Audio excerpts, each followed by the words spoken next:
I didn't do well in my GCSEs. I didn't do well in my 11 plus, for those of you that even remember what 11 plus is. But I went on to start multiple businesses, all of them making £10,000 plus.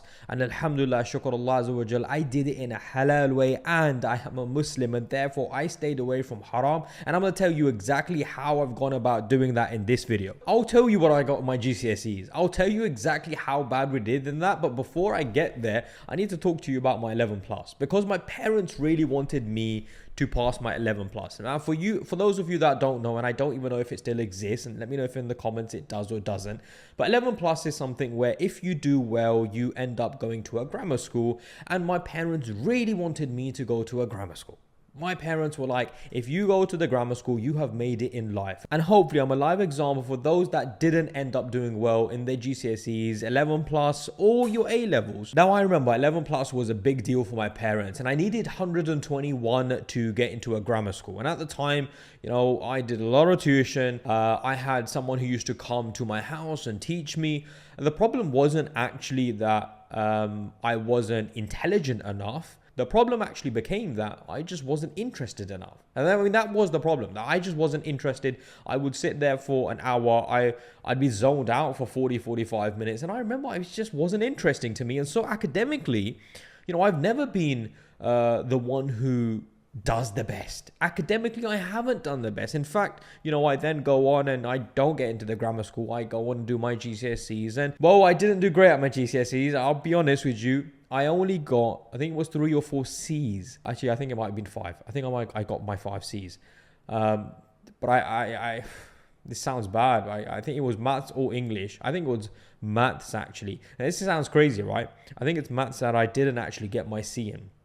What that basically means is I couldn't even get 5 A to C's, and 2 of them being in maths and English. The crazy thing is, I'm actually very, very good at quick maths. In fact, today, as someone who runs 4 businesses, I have to do percentages, numbers, gross profit, net profit, numbers all the time. And I'm a big believer of you need to know your numbers. And so working out my revenue, working out my gross profit, and then my net profit, working out costs is something that I do, well, quite quickly. Funny thing is, I couldn't even pass my GCSEs when it came to maths. And so, it's me saying to you guys, just because you didn't do well in your education doesn't actually mean that you are now going to become a failure in life. And look, I went on and actually, to be fair, at that point, I realized I used to think I was quite smart.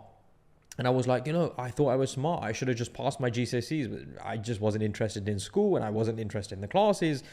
And so what ended up happening is, though I wasn't someone who was, I was quite sharp, right? It just meant that I was spending a lot of my time in the wrong places. Anyway, I got my studies together after GCSEs. I got my foot into a university, and for my parents, obviously, that was it. I could go to university, and hopefully now I was going to become successful. So I go to university. Anyway, I get a degree and that sort of thing. Now, before my degree, I wasn't that interested in education. When I flunked my GCSEs, I sort of realized I had to do something. Otherwise, I was just not going to get any qualifications. And though, if I'm being completely honest, I don't know how important that would have been. I did end up getting my degree. I did well. I got my 2-1. And, looking back, I don't know how much of a difference that would have made to who I am today. I run businesses, and my degree definitely didn't help me in my businesses. I would say in hindsight, it was probably a mistake. In hindsight, I didn't actually need to go to university. And so, look, then I go to university, and then I think to myself, well, I'm going to get a job and become a police officer. I actually wanted to become a police officer until my 2nd year of university, at which point I realized I should do something which I am actually good at. And I'm good at building rapport. I'm good at speaking to people. I'm good at communication. And I realized I'd be quite good at sales. And so I wanted to get a job where I could earn commission, be on the phones, corporate, Anyway, I now 3rd year uni finishes. I get my job in a corporate environment, and I start out a job in the recruitment world. So I get a job as a recruitment consultant.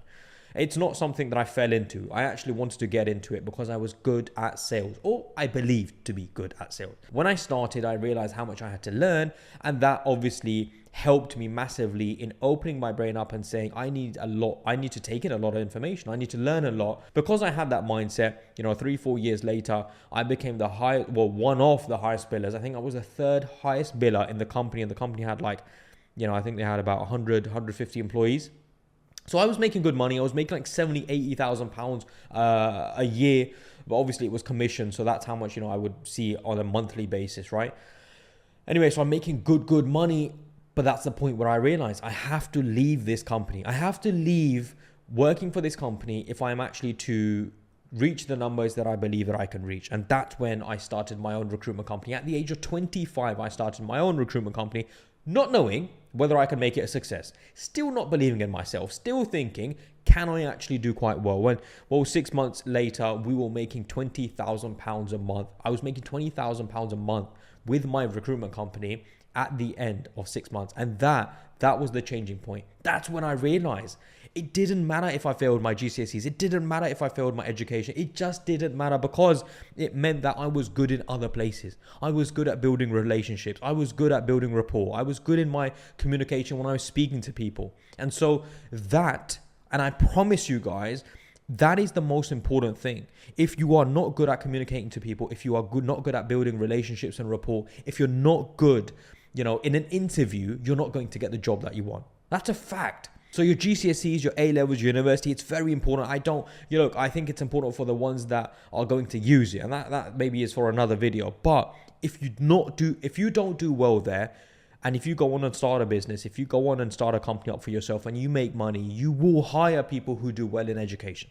I now today, and I give shukr Allah Azza wa Jal, I have done quite well when I hire people who have done extremely well in their education, though I haven't myself.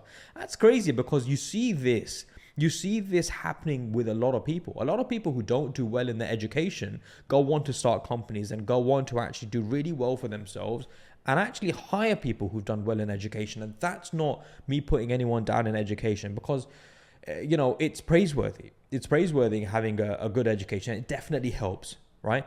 But the point is this: do not beat yourself up. If you don't do well academically, you can go on and start a company and do really well for yourself. And in fact, much better than someone who actually did quite well in education. And look, I will say something. I'm a Muslim. And so everything that I have done, I have made sure I have always kept it in line with Islamic principles. If something's haram, I've stayed away from it. And I want this to be a video for you guys where it's like, you know what?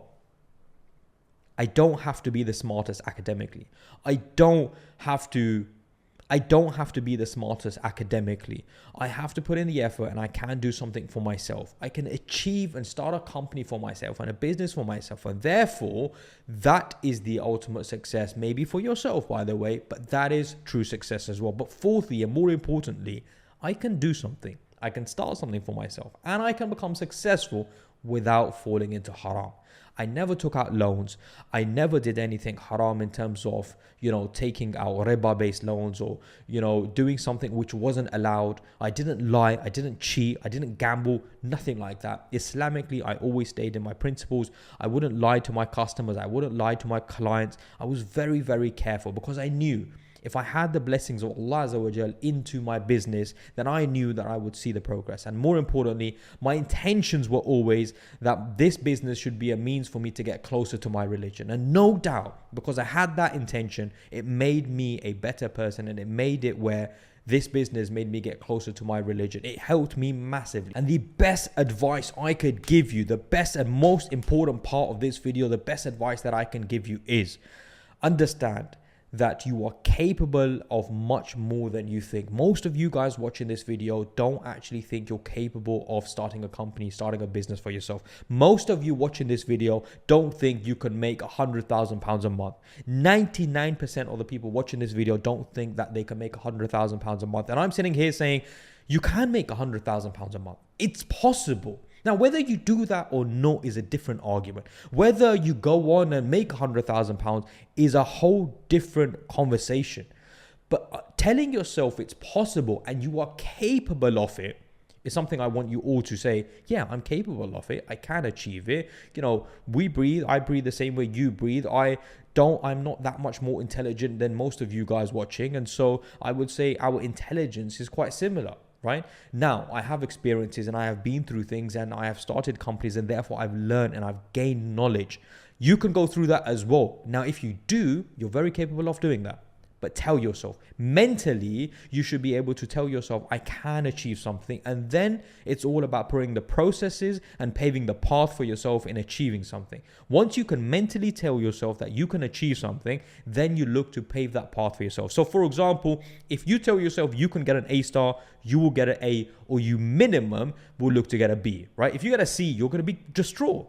But the point here is you're trying to get for the A star. Now, same way, if you're trying to make 60, 70, 80,000 pounds a month, then the least you're going to make is 30, 40, 50,000 pounds a month. And that's the point. Your goals should be high, have them realistic, and it is realistic, and tell yourself you're capable of it, and then pave the path of how you're exactly going to go about that. And that's the story of how I flunked my GCSEs and got my companies up to a substantial number. And today, well, we give shukr Allah Azza wa Jal to how much we're worth. And it is all because of the blessings of Allah Azza wa Jal. And it is nothing could have been done if Allah didn't bless my businesses. And nothing could have been done if it was just me. Of course, it all comes from Allah. So that's all from me today. Make sure to like this video and share with your family and friends.